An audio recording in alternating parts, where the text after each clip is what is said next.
يا جماعة عملت نص كيلو كبد وقوانص حلوة جدا بطريقة سهلة وبسيطة، وعملت فيها حبايتين اتنين بس بطاطس، عملت فيها رز بشعرية، عملت سلطة خضراء مخلل، عملت خشاف اهوت بطريقة حلوة جدا سهلة وبسيطة. تعالوا بقى نشوف احنا عملناها ازاي. ازيكم يا جماعة، عاملين ايه؟ يا رب تكونوا بخير وحشتوني. طبعا انا النهاردة هعمل خشاف برضو، بس ايه مش هعمله بقمر الدين، انا هعمله ايه عادي كده بمية من الحنفية. تمام. طبعا البلح بتاعي ناشف قوي، فانا حطيته سايباه في الكيس كده، وهجيب الشاكوش وهكسره كده. نكسر بقى البلحه بتاعتنا كده وهنحطها في المصفى ده. شايفين؟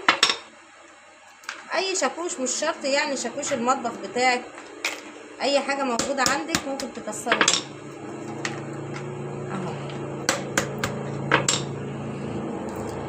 كسرت البلح بتاعي بقى زي ما انتم شايفين كده، هاخده بقى اغسله مهما يكون نضيف يا جماعه، هو نضيفه زي الفل، شايفين من جوه نضيفه زي الفل، بس لازم اللي احنا نشطفه، لازم عشان مش يبقى فيه رملايه فيه اي حاجه، لازم يكون نضيف معانا.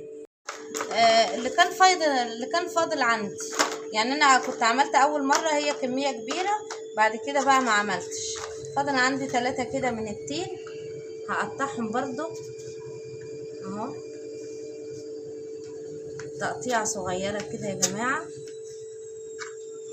هعمله النهارده في ريح الاكل بتاعنا تغيير، وبيبقى طعمه حلو، وبدي يعني ايه غذاء للولاد وكده. نجيب بقى البوله بتاعتنا بعد ما غسلنا البلح كده ونضفناه كويس. جبت البوله وحطيت فيها، هجيب برضو المشمشيه اهي. بس انا النهارده مش عامله، مش حاطه فيه قمر الدين صراحه. قمر الدين لما عملته انا، المفروض هو بيتعمل بقمر الدين، بس انا لما عملته كان مدي طعم حضاضه كده وهم مش حبوه، فانا قلت لهم خلاص انا هعمله لكم ايه في كوبايه او اقل من كوبايه لبن، وهعمله بقى في ميه. ايه القراصيه بتاعتي برضه هجيبها كده واقطعها القطع الصغيره دي عليه كده بميه.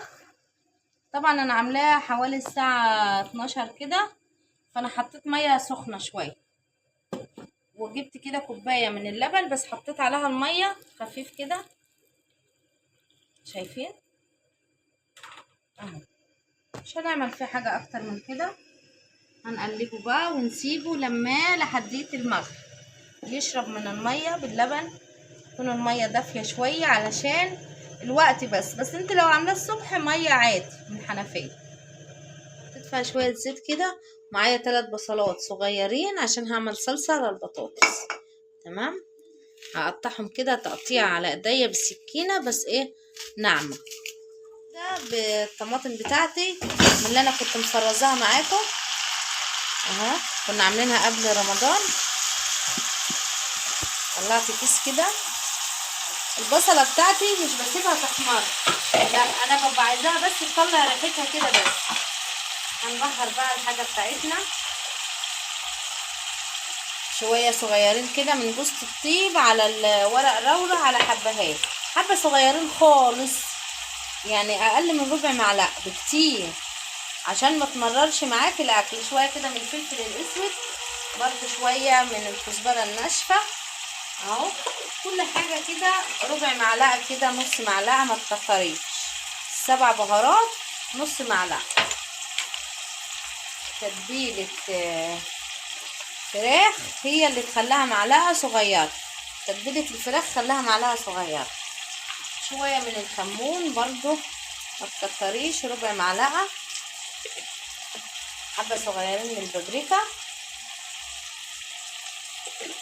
كل التوابل اللي انت بتحبيها حطيها، واللي ما بتحبهوش ما تحطهوش. برضو دي كده تتبيله حلوه جدا، خلطه انا عاملاها اهو. هقلب بقى كده الصلصه بتاعتي، حته سمنه زي معلقه سمنه كده يا جماعه صغيره، وطبعا ايه معلقتين زيت الكبد والقوانص بتاعتي غسلتها كويس جدا، وهنزل بس بالقنص دلوقتي. الكبده بتاعتي بعد ما القنص خدت مني تشويحه حلوه جدا، يعني ايه اتشوحت كده كويس، هنزل بقى ايه بالكبده. تمام. انا هحط كده يا جماعه معلقه كده من خل التفاح، زي ما انتوا شفتوا كده. خل التفاح حلو جدا، يعني احنا ايه بيسرع معانا التسويه وفي نفس الوقت حلو جدا. وانا طبعا غسلاها ومخليها زي الفل، بس برضو انا حابه ان انا احطها مع الكبده بتاعتي. معلقه بس كده من خل التفاح. هنزل بقى معلقه توم مهروس على الكبده والقوانص، ومعلقه برضو ايه فلفل مهروس، يعني هرسه شطه وتوم مهروس، بتديها طعم حلو جدا للكبده. هنحط ايه بهارات ايه يا نجوى؟ هحط شويه صغيرين من السبع بهارات، وشويه صغيرين من الفلفل الاسود، وفقط كده خلاص اهو. تقلت والسبكت كده وبقت تمام اهو. هطفي عليها، وادي الكبده كمان والقنص كده خلاص، ونزلت كمان الزيت اللي فيها، ومعلقه هريسه الشطه دي بتدي طعم حلو جدا يا جماعه، بيبقى فيها حراره كده بتفتح النفس خالص للاكل. طبعا التوم انتوا عارفين اللي هو بيبقى لازم في الكبده بتاعت الصغيره ديت. وهنزل بقى ايه بحبايتين اتنين من البطاطس، حبايه صغيره وحبايه كبيره، مش هنكتر. تمام اهو. نعمل البطاطس بتاعتنا مكعبات، مش عايزين نكتر عشان رمضان. ما يعني الاكل مهما تعملي قليل بفيض صراحه، انا بفيض عندي، فانا بتهيألي كله زي بعض، كلنا زي بعض. حبيتين اتنين متاحين قوي وهيفيض منهم والله يا جماعه.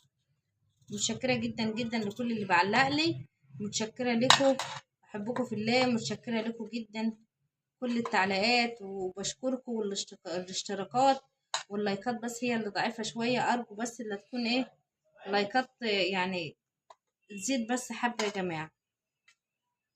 خلصنا بقى حاجه العيد، كل سنه وانتم طيبين. نواعم العيد كده خلصناها، خلصت. عملت معاكم اول حاجه كانت الغريبه، وعملت بقى بعد كده عملت الكعك والبسكوت، ما شاء الله عليهم طعمهم حلو جدا وتحفه.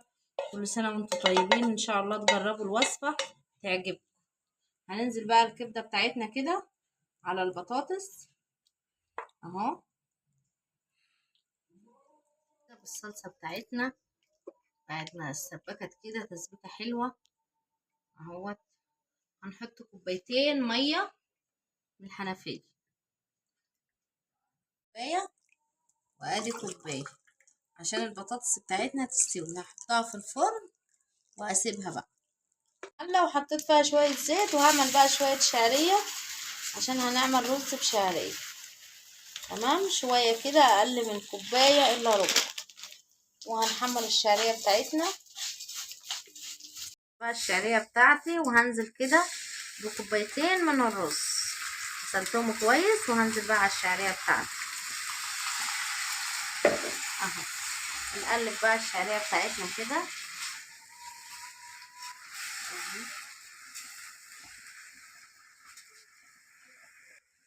هنزل بقى كده بالقعد الميه بتاعتي.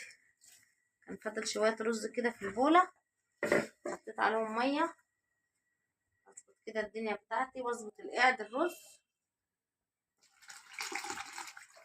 نحط الملح بتاعنا ونظبط كده باقل من نص معلقه ملح. نغطي عليه بقى ونسيبه يستوي.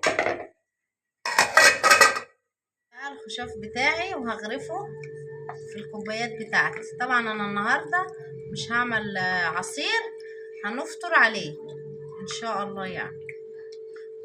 طيب بقى مفلفل كده يا جماعه وشايفين اهو، وريحته حلوه قوي. وهغرفه بقى خلاص كده. احنا لسه 3 دقايق على القدايه. وادي بقى الرز بتاعي. وعندنا محمد قال راح يعني جاب لنا نص فرخه مشويه، قال تبقى في ريح الكبده والقوانص كده. وادي السلطه بتاعتي، وادي مخللي، وادي السلطه الطبق التاني، وادي الخشاف اللي انا عملته معاكم في اول الفيديو اهو. سقيته بقى، حطيته في الكوبايات. وادي الكبده بتاعتي والبطاطس، بسم الله ما شاء الله عليها اهو. هغرفها بقى عشان احطها ايه في الضوء يا جماعه. وزي ما انتم شايفين، وقطع الكبده حلوه جدا، والبطاطس مستويه، وطعمها يعني ايه، ريحتها قلبه لحديت اخر الشارع. شايفين البطاطسيه بسم الله ما شاء الله عليها اهي. والكبده بتاعتي مستويه وحلوه. الاكله دي حلوه جدا جدا جدا، واقتصاديه وسهله. طبعا انا قلت لكم محمد جاب لنا نص فرخه ديت علشان هو مش ليه في الكبده قوي، ولا هو ومعظم حد من الولاد يعني.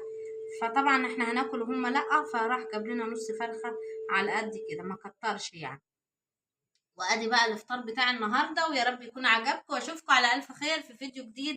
لو اول مره بتشوفونا، انا اسمي نجوى ابراهيم. مش تنسوا بقى تصلوا على النبي عليه الصلاه والسلام، مش تنسوا تعملوا لايك واشتراك للقناه، وتفعلوا الجرس عشان يوصلكم مني كل جديد. اشوفكم على الف خير في فيديو جديد، مع الف سلامه، باي باي.